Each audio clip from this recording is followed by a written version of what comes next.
the Walt Disney Company do with their fireworks this year? Well, let's start off with Magic Kingdom. Jimmy Culp says the Walt Disney World 4th of July fireworks in under 1 minute. How do they do this with audio? Okay, well, here you go, folks. Here's the 4th of July fireworks for 2026 sped up so you can see them super fast. It's so funny. I love the 4th of July fireworks at Disney. And I don't know, guys, if they did anything extra this year for the 250, but I do know that the new paint for Cinderella's Castle made red, white, and blue look much, much better, because it was always a struggle to make it look red, white, and blue with a pink castle. With a grayish, silver, white castle, way easier to do red, white, and blue. And one of the reasons I love the 4th of July fireworks at Magic Kingdom, in fact, I think they're the best that Disney does all year. Some people are going to disagree and say, no, it's New Year's Eve. I love the 360 all around the park, including firing off one of the islands back on Seven Seas Lagoon.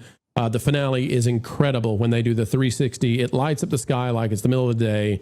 And I really do love it. I know they shoot off the perimeter outside of Adventureland, and they shoot off the perimeter outside of Tomorrowland. And you've got fireworks everywhere. And especially for kids, that's just such a cool thing. How did they do this year? Guys, girls, what do we think about Magic Kingdom 2026? Did you watch it? Did you see it? And what did you think of it? I'll leave it to Culture. Culture just got here. Culture, what say you? I thought it was on par with previous celebrations. I didn't see anything extraordinary in this July holiday that we normally celebrate, the 4th of July. I'm disappointed about what happened at Epcot, but I'm sure we can talk about that separately. I'll just say that at least Disney went out of its way to try to pretend it likes America still. Drew the Disney Dude posting this. I think they did have a special tag at the end this year, so you can see. Although that sounds like the exact same soundtrack, but I don't remember the red, white, and blue being launched quite that much in the past. So maybe it's the same, maybe it's not. Maybe it's just the castle looks that much better. But Drew the Disney Dude posting the finale for the 4th at Magic Kingdom, and I got to say it does look really nice. And I don't know if it's too different this year. Epcot though was different. Culture, and you alluded to it, sir. So maybe we should talk about that. Epcot added a new thing to the beginning of the 4th of July. And we've actually got that article right now. We'll go to it. Ladies and gentlemen, here it is. Out of that park place, Walt Disney World opens 250th celebration of America with the Black National Anthem at Epcot. And so, Culture, we can play that right here. This is what it looked like from inside Geo 82 at Spaceship Earth. Tapestry that is the United States of America. As Disney celebrates America, join us now in a salute to the enduring spirit of the American people who stand together and become the heartbeat of freedom.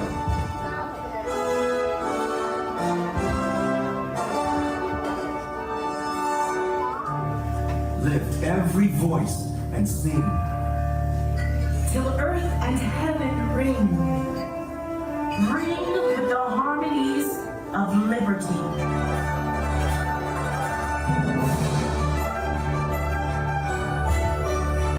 So what they do was $175 a person to really have that experience. Gotcha. I'm just throwing that out there for you, gentlemen and ladies and gentlemen. $175. They should have made it $176. Who knows? They could probably charge $1,776. Culture, they open it with the Black National Anthem. I don't have any problem with the Black National Anthem in terms of the lyrics. I don't have any problem with it in terms of its history. I think it's a lovely song. I think it's a lovely message. But I have a problem with any anthem being declared other than the national anthem.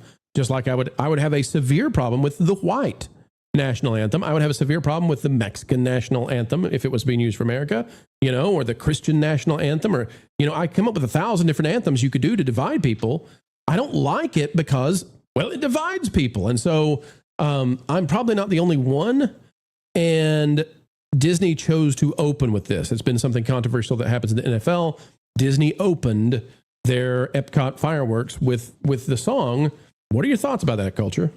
Well, I think it was incredibly divisive. I think it was done purposefully, and it was the first thing I commented on when the story broke. I was like, why are you dividing us as a nation at the very beginning of what should be our 250th celebration? Didn't make a lot of sense. And look, I mean, the song is perfectly fine. Lift up your voice and sing.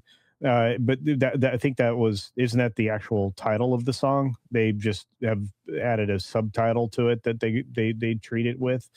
But I just don't understand why this would be the song you chose to honor America's 250th with, rather than the actual for everybody national anthem. Very odd. Yeah, I think they enjoy controversy.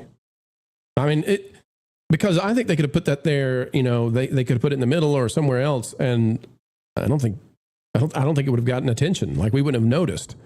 But they opened it with that, and so, you know, it's just another way of saying, hey, you know, we're not united, we're divided, and it's unnecessary. So that I thought was something in poor taste. Erika, am I wrong? Is culture wrong? What are your thoughts on that one?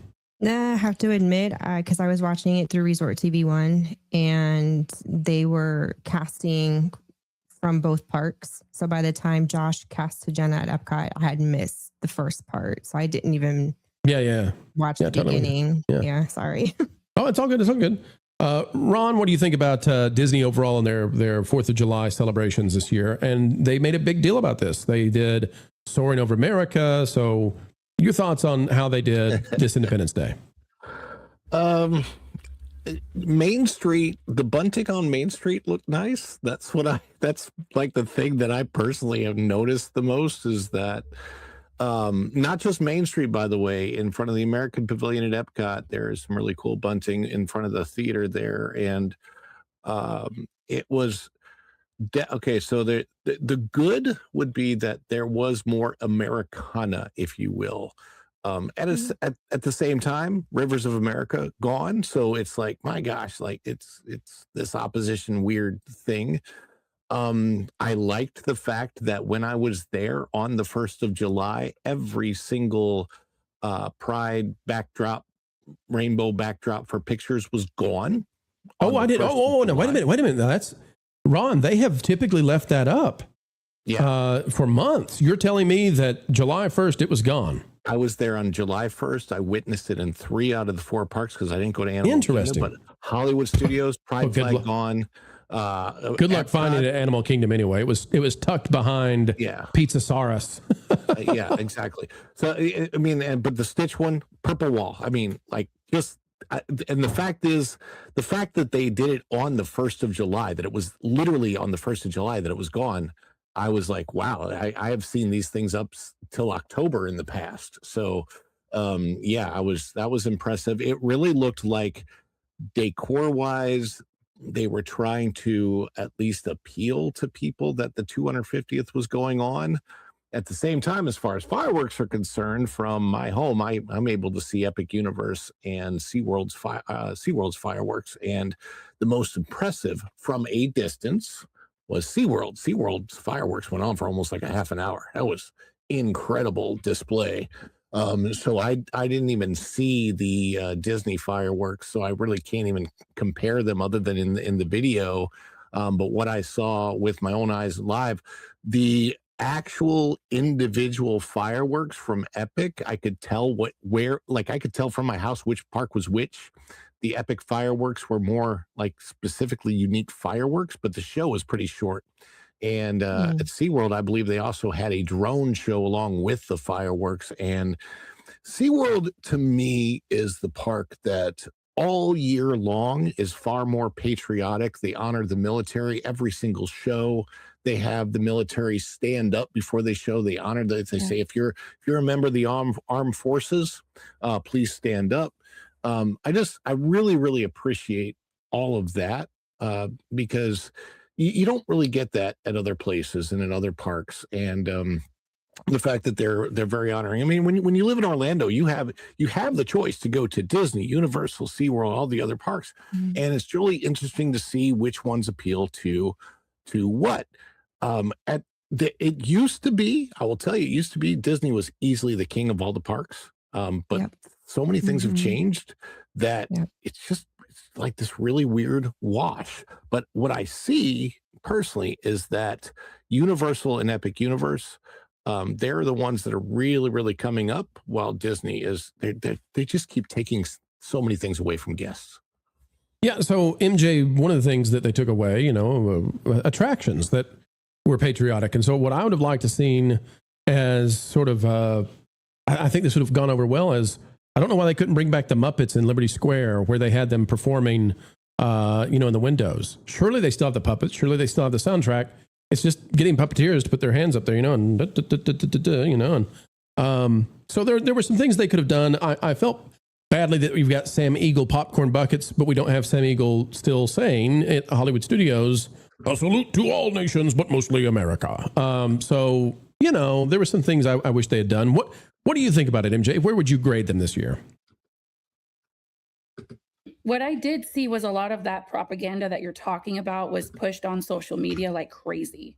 They are working actively on X and Instagram to deliver, the Sam Eagle making that speech and all of these clips and videos, thinking that that's enough, but it's not in the park.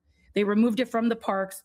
They're thinking, oh yeah, they can enjoy it on YouTube or on X, and they'll scroll through the reels. If you follow Walt Disney World Parks, Walt Disney Imagineering, all of those, it's there. It's just not in the park. But you're absolutely right. And we were just talking a few segments ago about Hollywood Studios not having anything to really offer for the 4th of July and for the 250th.